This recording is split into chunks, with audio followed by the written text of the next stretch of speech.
everyone, my name is Immaculate Ruému. Today I would love to show you a few things. If you're Nigerian, you might recognize some of these items, but if you're not Nigerian, you might want to grab a pen and paper because these are 10 essential ingredients you will find in a Nigerian kitchen. I'll start by showing you some plantains. I've got some green plantains and some yellow plantains. Well, this one is sort of brownish because it's super ripe, and it's perfect for making pancakes. You can make them like similar to banana bread. You can make some plantain bread. These are my favorite. These ones will make them, and they're called dodo. You eat this with jollof rice, with fried rice, with so many rice dishes. They're soft and sweet.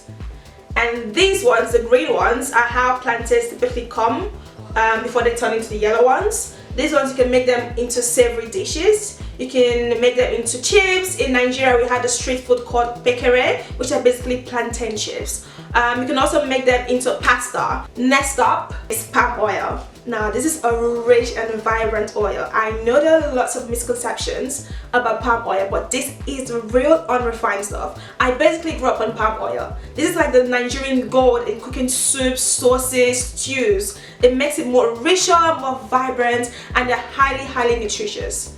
It has a very smooth, earthy fragrance. It's similar to butter. You can actually use it as a replacement or a substitute to butter. It's really nice and delicious. It's also good for frying plantains, and it has a very high smoking point. So you can fry basically almost anything with palm oil. Number 3 on my list is beans, especially black-eyed beans or honey beans. Honey beans and black-eyed beans are the most popular beans in Nigeria. They're used in making so many dishes. We have the steamed black-eyed beans, which is basically moi moi, or we have the popular breakfast akara, which is basically like a brain fritter. These are so good. They're a part of the Nigerian diet, and everyone, even just a simple black-eyed beans with rice served with stew, it makes a perfect Nigerian dish already. Next up, of course, is rice. I know, but immaculate rice is, everyone eats rice. Yes, everyone eats rice, but Nigerians eat rice. Rice every day, rice morning, rice evening. No, okay, I'm exaggerating, but rice is a huge part of the Nigerian diet. Actually, here I have what we call ofada rice. This is unrefined, unprocessed, unbleached. This I actually got straight from Nigeria, straight from the actual rice fields. It still has a musty smell, so it requires a lot of washing before cooking. But yeah, rice is a huge part of the Nigerian diet. You have jollof rice, we have fried rice, we have carrot rice. We have so many rice dishes, I could go on and on. Number 5 on my list is stockfish. Stockfish is used as a seasoning in many soups and sauces. Fun fact, I only just discovered that stockfish is actually not made in Nigeria. I think I discovered this maybe 2 years ago, and I was so surprised because I grew up eating stockfish. So that means a massive amount of stockfish is being imported into Nigeria. But yeah, we use this in soups, in sauces. Ask any Nigerian auntie, Nigerian grandma, any Nigerian woman to cook a soup without stockfish, you'll get the look. But yeah, stockfish is an essential ingredient. You can also blend it into a powder form. That's how I like to use it, and just use it as a seasoning, similar to the way we use crayfish. And that is my number 6 essential ingredients, crayfish. This, similar to stockfish, is used as a seasoning in Nigerian cooking. For soups, stews, sauces, rice dishes sometimes. So many things. You can also blend it into a powder form and just sprinkle a little bit over your meal. Number 7 on my list, after crayfish that is garri. I think by now most people would have heard of garri. Garri, it's like similar to polenta, to cornmeal, to grits. It's got like a very gritty texture. It's basically just cassava meal, or you might know it as tapioca meal or manioca. Depending on what language you speak.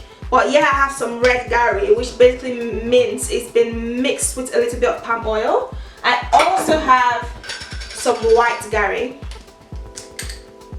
Yeah, so these are used a lot to accompany soups and sauces. So it's made into a hot dough. sort of like fufu, if you know what fufu is.